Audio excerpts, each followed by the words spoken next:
At sa buong mundo, ito ang balita.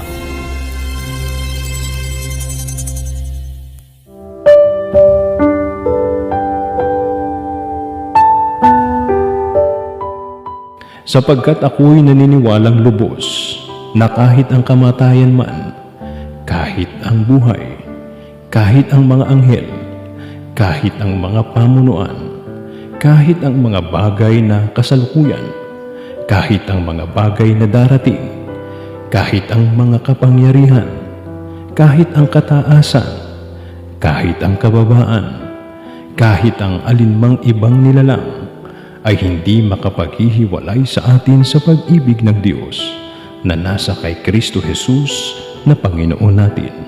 Roma 8:38 hanggang 39.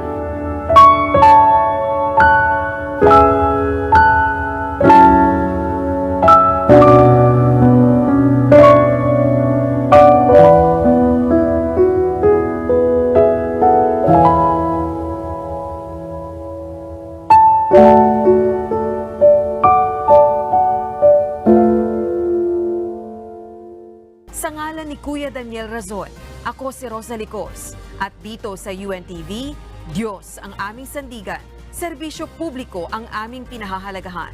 Magandang tanghali.